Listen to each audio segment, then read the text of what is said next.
أعوذ بالله من الشيطان الرجيم.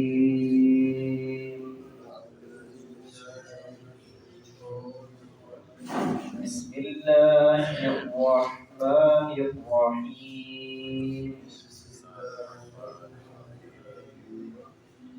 سبحان الذي خلق الأزواج كلها مما تنبت الأرض ومن أنفسهم ومما لا يعلمون. وآية لهم الليل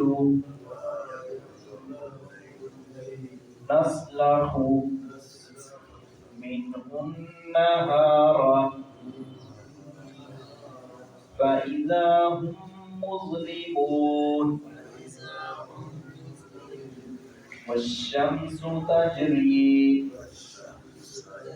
لمستقر لها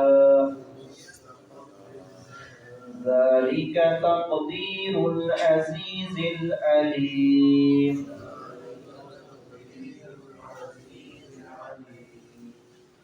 خالق کائنات نے اپنی پیدا کردہ چیزیں اور تخلیقات اس کا تذکرہ کیا ہے کہ یہ نشانی کے طور پر کئی ایک چیزیں اللہ رب العزت نے بیان کی ہیں تاکہ ان لوگوں کو ہدایت شاید مل جائے کہ سننے سے، بیان کرنے سے، کہ جو اللہ رب العزت کی جن کو معرفت حاصل نہیں ہے، اور جن کو معرفت حاصل ہے ان کا ایمان پڑے، اس میں رسول اور پختگی آئے.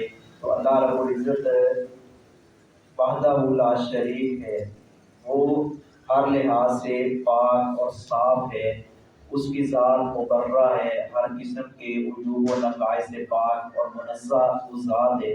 اس نے جوڑے بنائے ہیں ہر چیز کے، صرف جنوں اور انسانوں کا جوڑا نہیں ہے بلکہ جمیع حیوانات اور نباتات کے بھی اللہ رب العزت نے جوڑے بنائے ہیں. اور سائنسدان کہتے ہیں کہ یہ انار کا درخت ہے، اور اسی طرح ایک اور درخت کی مثال دی ہے کہ ہوائیں چلتی ہیں نر سے مادہ کے اوپر جا کر وہ اس کے بیج گرتے ہیں، تو پھر وہاں سے یہ جنم لیتے ہیں، آگے تخلیق کا سلسلہ پھلوں کا بڑھتا ہے. اور اسی طرح اللہ رب العزت نے تذکرہ کیا ہے مختلف مخلوقات کا، فرمایا کہ ہم نے جوڑے بنائے ہیں. یہ چاند اور سورج کا بھی تذکرہ کیا ہے. سورج یہ اللہ رب العزت کی نشانی ہے، رات اور دن کا آنا جانا یہ ساری اللہ رب العزت کی قدرت کے شاہکار ہیں. سورج اس کو ایک سرکل دیا گیا ہے، وہ اس میں گھومتا ہے. سورج بھی اللہ رب العزت سے اجازت لے کر طلوع ہوتا ہے، غروب ہوتا ہے، حتیٰ کہ رات کو جب غروب ہوتا ہے تو اللہ رب العزت کے آگے یہ بھی حدیث میں آتا ہے کہ سر مسجود ہوتا ہے، یہ بھی سجدہ کرتا ہے. یہ ساری کی ساری اللہ رب العزت کی مخلوقات ہیں. بعض کو بعض پر اللہ رب العزت نے فضیلت دی ہے. ہر چیز کے اپنے اپنے مقاصد اور فوائد ہیں. ہمارے لیے یہ نعمتیں ہیں، اور تاکہ ہم اس پر غور و فکر کریں اور اللہ رب العزت کے قریب ہوں، اس کا شکر کریں. سبحانہ پاک ہے اللہ کی وہ ذات جس نے خالقہ پیدا کیے الازواج جوڑے.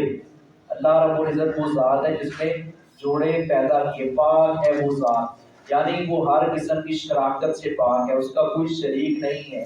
وہ نہ پیدا ہوا نہ پیدا کیا گیا ہے، اس سے اوپر کوئی نہیں ہے. اول بھی وہی ہے، آخر بھی وہی ہے. وہ ذات سمیع بھی ہے، بصیر بھی ہے، بلکہ علیم و بذات الصدور ہے.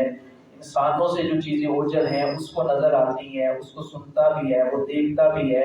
کوئی چپکے سے بولے، کوئی بلند آواز سے یا سری آواز سے بولے تو اللہ رب العزت اس کی سنتا ہے. حتیٰ کہ دلوں کے اندر، دماغوں کے اندر کھٹنے والے خیالات کو وہ سب کو جانتا ہے. کلّہ سب کے سب مما تنبت الارض، چیزوں کے جتنے اگاتی ہے زمین، یہ ساری کی ساری چیزیں جنہیں زمین اگاتی ہے اللہ رب العزت نے ان کے جوڑے پیدا کیے. وَمِنْ أَنفُسِهِمْ، اور خود ان انسانوں کے اپنے، اللہ نے انسانوں کے اپنے جوڑے بنائے. وَمِمَّا لَا يَعْلَمُونَ، اور ان چیزوں کے بھی جنہیں نہیں وہ جانتے، انسان جنہیں نہیں جانتے ان کے بھی اللہ رب العزت نے جوڑے بنائے ہیں۔ وآیت اللہ، اور ایک نشانی ان کے لیے اللیل، رات ہے، نسلم ہم کھینچ لیتے ہیں منہ النہار، اس سے دن کو، رات سے دن اللہ رب العزت نکالتا ہے، دن سے رات جو ہے وہ چھا جاتی ہے۔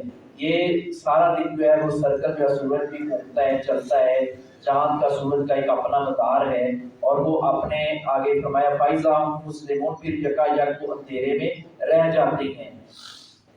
دن سے رات چھا جاتی ہے اور پھر یکدم اندھیرا چھا جاتا ہے، وہ اندھیرے میں رہ جاتا ہے۔ والشمس، اور سورج کا جری رواں دواں رہتا ہے، چلتا ہے، لمستقر اللہ، لمستقر اللہ، اپنے ٹھکانے پر پہنچنے کے لیے، جو اللہ رب العزت نے اس کو ٹھکانہ دیا ہے، جو اس کے قرار کی جگہ ہے۔ اور قرار کی جگہ ایک تو یہ ہے کہ جہاں جا کر وہ رات کو اپنا رک جاتا ہے اور اللہ کے آگے سر مسجود ہوتا ہے، اللہ رب العزت سے اجازت لیتا ہے۔ ایک قرار یہ بھی ہے کہ جب قیامت قائم ہوگی تو وہ رک جائے گا سورج جو ہے۔ اللہ رب العزت نے اسی بات کا تذکرہ کیا ہے، اور اس کو ایسے انداز سے اللہ رب العزت نے چلایا ہے، چاند، ستارے، سورج جو اپنے اپنے سرکل میں گھومتے ہیں، سیارے اپنے اپنے سرکل میں گردش کرتے ہیں، ایک دوسرے سے ٹکراؤ نہیں ہوتا۔ کیسا خوبصورت اور منظم نظام ہے عرش والے رب عظیم کا، ذالک، یہ تقدیر العزیز العلیم، اندازہ ہے نہایت غالب خوب جاننے والے کا۔ وما علیہ